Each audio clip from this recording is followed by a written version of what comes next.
Hello, welcome to Silicon Symphony. News again, because I don't want to make a YouTube video on, and I don't have much time, because, yeah, stuff. So, yeah, play the intro.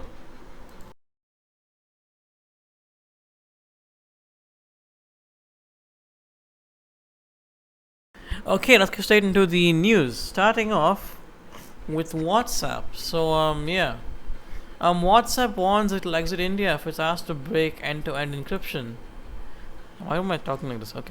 So, yeah, it's just saying that it approached the Delhi High Court on Thursday, saying that it might stop operations in India if it is asked to break the entire encryption on its platform. As per a report, the Meta-owned instant messaging platform made a statement during the hearing of petition filed by Facebook challenging Rule 4, Section 2 of the Information Technology Intermediary Guidelines and Digital Media Ethics Code, Rules 2021. Notably, this rule states that a social media company intermediary shall help identify the first originator of such messages when a competent authority orders it to. According to a reporter by Bar, a bench advocate, Tejas Karia, who was representing WhatsApp, told a bunch of acting Chief Justice Manmohan and Mahampreet Pratim Singh Arora, as a platform, we are saying if we are told to break encryption, WhatsApp goes. Korea highlighted that people use the platform as if we reassured by its focus on privacy and security, and because messages are end-to-end encrypted. So yeah, WhatsApp might be going. So if it does, go, it'll be chaos. So next thing. So you got the Redmi Note 13 Pro, 5G World Champion Edition, 5G World Champions Edition, teased to launch on April the 30th. So in 4 days from when I'm recording this. So yeah, the Redmi Note 13 Pro Plus 5G. That's a great name, by the way. Was unveiled in India on January this year. I'm not going to say the whole name. The Redmi Note 13 5G and Note 13 Pro 5G, and yeah, those two phones will launch too in January.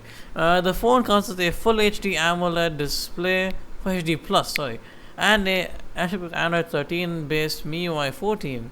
On top of the line Note 13 Pro Plus 5G, that is a crap name, by the way, is equipped with a MediaTek Dimensity 7200 Ultra SoC, a 5000 milliamp hour battery, and a 120 watt and support for some pretty fast 120 watt charging support.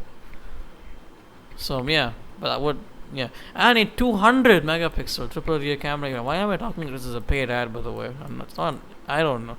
It's launched in the country in 3 color options and 3 RAMs and storage configurations. Now the company has confirmed the launch of the Redmi Note 13 Pro Plus 5G World Champions Edition or the new AFA edition in India. That is the worst name ever, guys. Come on. Like Redmi Note 13 Pro Plus 5G World Champions Edition. Like, guys, come on. Take a break. Take a break, honestly. In a post on X, formerly Twitter, Xiaomi India. Why am I talking like some foreigner? Oh god. Xiaomi India announced that the upcoming launch of the Redmi Note 13 Pro Plus 5G Pro Plus 5G Champion Edition on the 30th of April in association with the Argentine Football Association. Even though they won the World Cup like what? It's like a year and a bit now. The post is accompanied by a teaser which shows an outline of the back panel of the phone. So yeah, this is gonna be a Messi themed, not Messi, Argentina themed Redmi Note 13 Pro Plus 5G. But the naming could have been better. It'll come in a very nice blue colorway with golden thingies, like a nice golden accent to it on the camera and LED flash modules, with the top right corner flanking the AFA logo, which is the Argentine Football Association, if I haven't said that already. So yeah, the World Championship Edition is like to feature similar specifications to the current Note 13 Pro Plus 5G. So yeah, that's okay. Next, and the final bit of tech news. The Snapdragon Elite X Elite surfaces on Geekbench and surprisingly beats the Apple M3 chip, which has been a pretty decent, if not a bit toasty chip, in the multi-core tests, which is also. So let's see what the results are. So the Snapdragon X Elite, Qualcomm's flagship computer chip, that is expected to arrive on laptops from popular brands this year, has been spotted in a benchmark test. A listing for the purported Surface Laptop 6 on Geekbench suggests that the Microsoft's upcoming Surface Laptop could beat Apple's MacBook Pro models that are powered by the latest M3 chip. Now I don't think it means the Pro like the 14 and 16. I think it means like the 13-inch. But we move in a one CPU test. According to recent reports, Microsoft launched laptops equipped with the Snapdragon X Elite chips at a hardware event in May. The laptop was spotted by WCC F Tech on Geekbench without an official product name. It is listed with the title OEMBR product name MFG, and the details show that it is powered by a Snapdragon X 8CX Gen 3 chipset at 4.1 GHz with a whopping 12 cores. It is worth noting that there are 3 Snapdragon X Elite variants. One that was benchmarked was the most powerful chip, was not the most powerful chip. The variant, the XIE 84-100, boasts a 4.20 boost clock speed, 4.20 gigahertz, boost clock speed.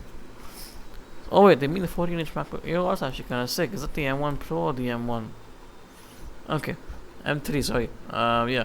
So the specified Snapdragon X Elite chip did not outperform the Mac. What are they talking about? Oh wait, it did name multi-core. A single core, the MacBook still beats it. But yeah, multi-core, it does beat it by 116%. Wow. That's honestly impressive. Good job. Yeah, the purported Surface Laptop 6 with the Snapdragon X Elite chip has a single core score of 2,714 and a multi-core score of 14,078. Yeah. This puts the chip ahead of Apple's 14-inch M3 MacBook Pro in Geekbench's multi-core tests, as the MacBook Pro scored 3,103 and 12,065 respectively.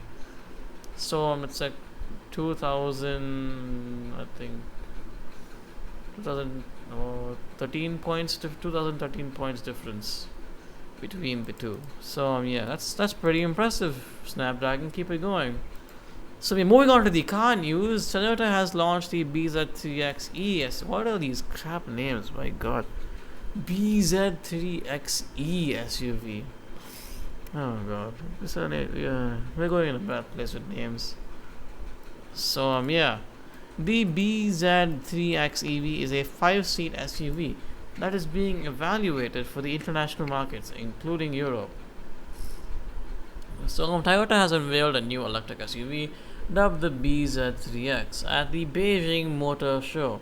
A blocky 5-seater developed in collaboration with Toyota's Chinese venture partner GAC, the BZ3X is set to prioritize interior space and comfort.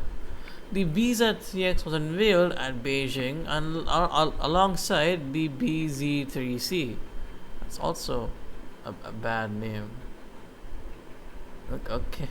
A fastback version of the sedan of the same name.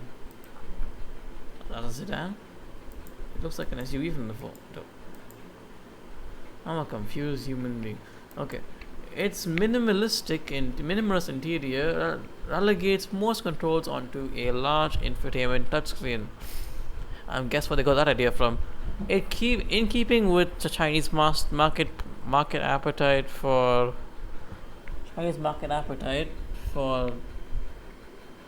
uncluttered interiors and digital functionality. I was just looking at how long the recording was, by the way. I'm not done with reading. Toyota claims that the BZ3X offers the latest driver assistance systems Although it has yet to clarify what level of assistance is offered by the car, it is said to detail specifications. Similarly, it has been yet to detail specs of the SUV. Toyota's other electric cars, the BZ4X and the and in the Chinese market, the BZ3 sedan, which is battery supplied from BYD, which is build your dreams, by the way. They make electric vehicles too. Are both based on the E-TNGA platform. I'm suggesting that this is the most likely platform underpinning the BZ3X. This hasn't been confirmed, however, as the SUV is expected to use some BYD sourced lithium iron phosphate. I'm gonna read that again. The SUV is expected to use some good stuff, dude. The same BYD sourced lithium iron phosphate battery pack, LPF for short.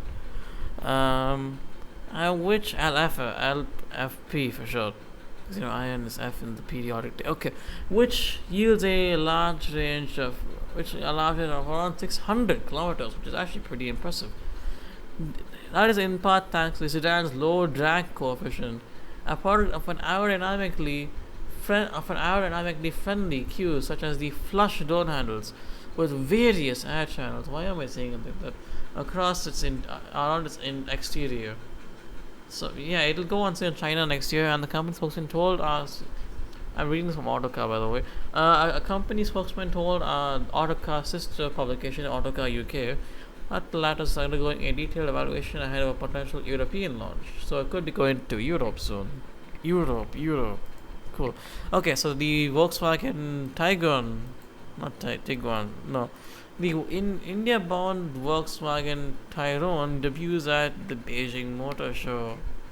So yeah, the all-new Volkswagen Tayron. Gotta love these names. I at least thought numbers. I thought if it was like something like what XE45 something. I don't know. This is a lot better. Come on, VW, good stuff. So yeah, has been officially revealed at the ongoing Beijing Motor Show in 2024. I'm thinking by accident.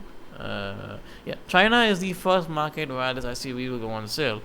It will be a 5-seater called the Tiguan L Pro. It will arrive in India sometime next year, and some markets also get a 7-seater version that will be called the Tyrone, Tyrone, my guy, Tyrone nameplate. Although it is essentially a stretched version of the 5-seater Tiguan revealed in September last year. So the Tayron has a lot in common with VW's latest global SUVs. It is slightly rounded It looks like a VW. It's a bit ageless, isn't it? The top spec R variants get an aggressive looking front bumper with a contrast finish for the front fascia. Regular variants get slightly less aggressive looks because if you're a grandma, you don't want to be looking like you're driving a performance car, I guess. I don't know. Okay, in profile, the Tyrone is very similar to the Tiguan with its blacked out flat wheel arches and large glass house, but it's obviously longer than the latter, with most of the additional length having gone into its wheelbase. It's about 4,735 millimeters long and 1,859 millimeters wide, with a height of 1,682 millimeters. This makes it 197 millimeters longer, 17 millimeters wider, and 43 millimeters taller than the 5-seater Tiguan, and the wheelbase is longer by about 111 millimeters at the rear. At the rear, the Tyrone gets a well-sculpted tailgate wraparound tail lamps with connecting LED light bar and a blacked-out rear bumper. Not TikTok, I'm saying it like the TikTok way. Bumper. So annoying, dude. This is Jordan talking to me. Of course I do. The interior of the Tyrone, the Tayron, is identical to the new 5-seater Tiguan that is on sale abroad. The dashboard has a minimalistic look that is dominated by screens, there are as many as 3 screens on offer, which is stupid because you gotta look at the road and not at the screen, because screens are always there, and you don't need to look at when you're outside, because your eyes will go for a toss. So yeah, the main infotainment system, the digital cluster, and one on the passenger side, like like Porsche do. Except this is on a VW.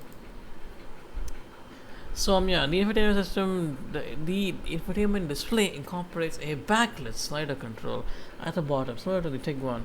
All 3 screens on VW's latest MIB4 digital interface. Why am I talking like this? It sounds nice. I'm pretty sure it does. The all new looking AC vents at the sides and the center console has a very neat layout with a wireless charging pad, a rotary dial for the drive selector, audio controls, and 2 cup holders.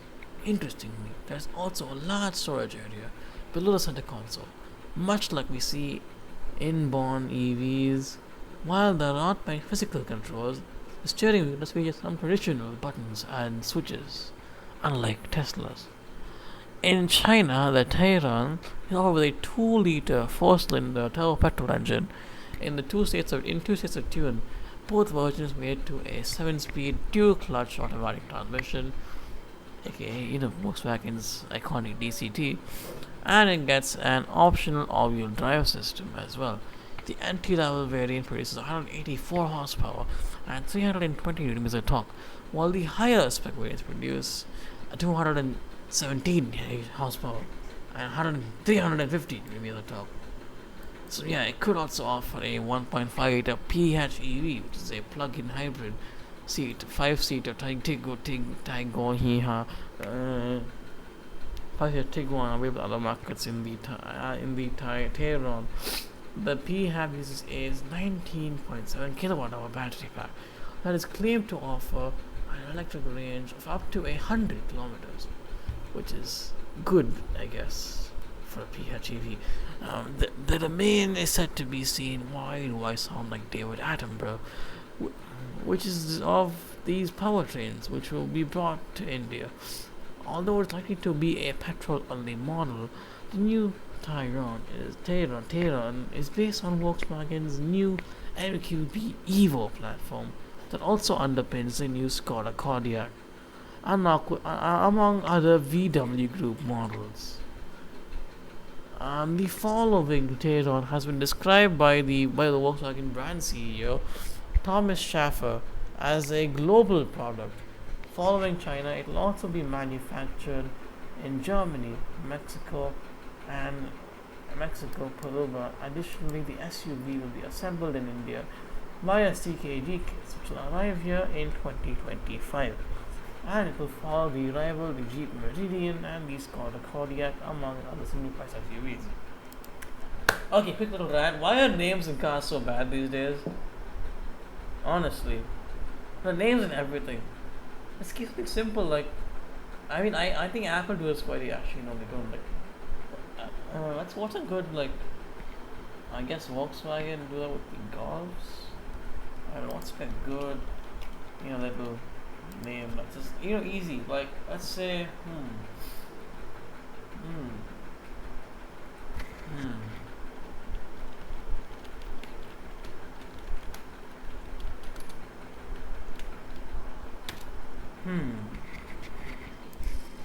Whatever, names are getting a bit annoying these days. We're just getting number gibberish, whatever Sony's been doing. How the naming is kind of bad, and I feel like names are getting a bit more annoying and more confusing, because confusion is confusing,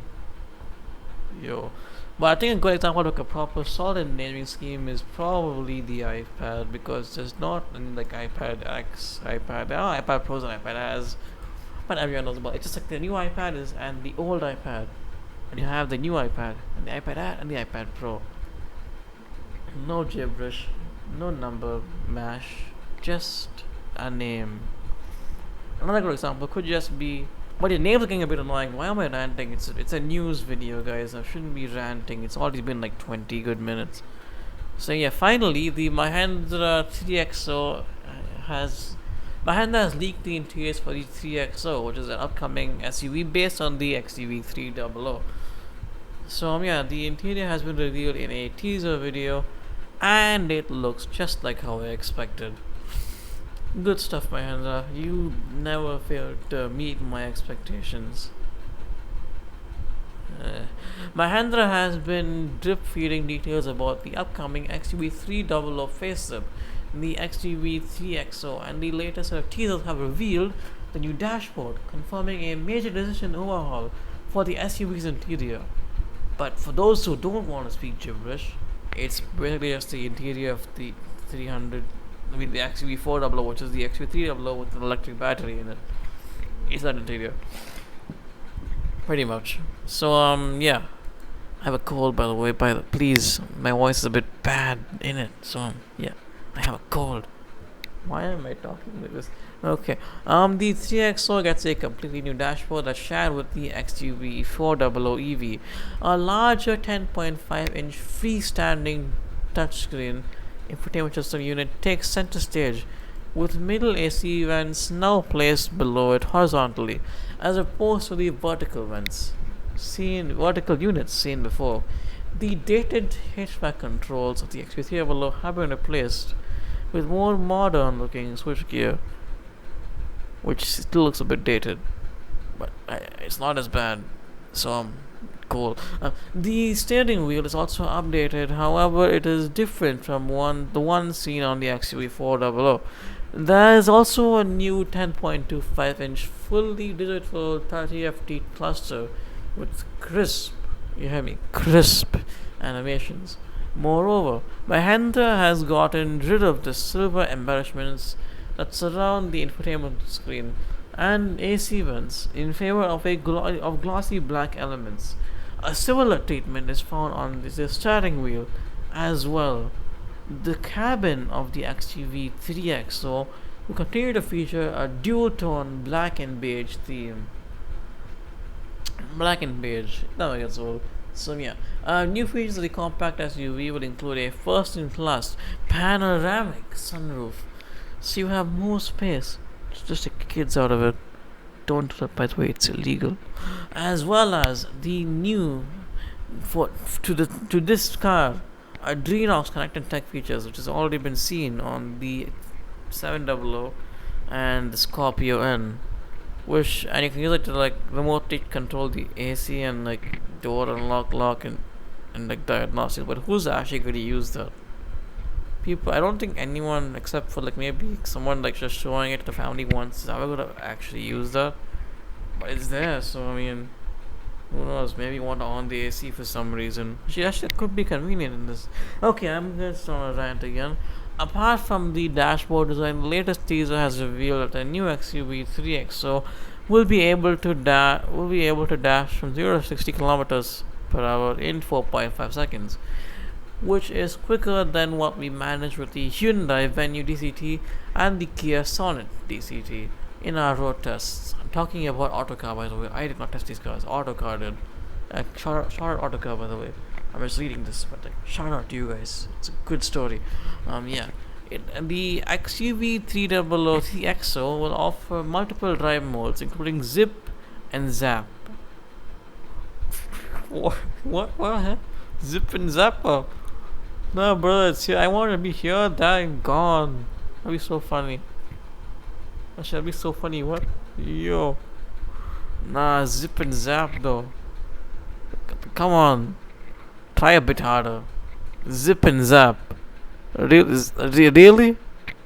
Zip and zap? Are you guys okay? Yeah, Zip and Zap is everything you can think about. This is a pretty big Indian car company. And when asked to think of a creative name for drive modes for their car, the first thing that came to mind was Zip and Zap.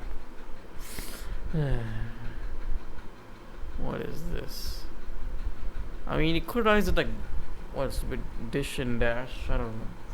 Or like, like, what about the stuff you did like fearless, adventurous, and eco? What happened to eco, sport, and sport plus, guys? You don't have to be all creative. It's Sport Pass is cool. Okay. Yeah, Mahindra has also confirmed the update SUV will boast an AI certified fuel efficiency figure of 20 kilometers per liter, which is pretty impressive for SUV of its size. And the figure will be for the diesel powered, not the turbo petrol, because the petrol probably will get a lot worse. Diesels are like fuel efficient and stuff, because they burn slower and they can last longer. Because everyone knows that. The XUV 3XO will retain its three engine options: the 110 horsepower 1.2 liter turbo petrol engine and the 131 horsepower 1.2 liter direct injection turbo petrol, along with a 1.5 liter 117 horsepower diesel. Do note that the diesel will cost a bit, a pretty substantial amount more than the petrols because of tax and stuff. Because the engine is under 1.4 liters and the car is under 4 meters, then you get some tax breaks. The car is under 4 meters, but if you get the diesel, you won't get tax breaks because it has a 1.5 liter engine, so it'll be a lot more expensive. So let me just Google. I'll just look it up. Wait, no, prices not released on the. I'm just for the old 300. Just study. It's like a reference point. So we XUV 300. Mouse sound. So the on-road pricing. So if I look at the diesel and petrol, the delta is a cool lakh and a bit. It's about a lakh. Top to top, it's about two lakh. 1 lakh 60. What? Yo. Okay. Yeah, that's what I was talking about. Smart. Also, there'll be a new Anison sourced 6-speed talk about automatic gearbox. The new addition to the 131 horsepower turbo petrol engine. It sounds fun. And the 3XO will be set to make its global debut on April 29th, which is 3 days from now. 3 days from when I'm recording. 2 days from when I upload is the 27th. And it is expected to be priced higher than the outgoing XUV 300. Considering all changes, it'll continue to rival the Hyundai Venue, Tata Nexon, Kia Sonet, and the Suzuki Brezza. So yeah, and it also faces a few others like the Magnite and Geiger. So chill. So yeah, that's pretty much for the news for this video. I went on a bit of a mini rant in the end, but we move. It's 27 minutes long. So good luck to me editing this, cause yeah. So thanks for watching, of course. Hope you liked the video. Like and subscribe if you enjoyed this. It's been me, your host, Adi. Yeah. See ya. Thanks for watching.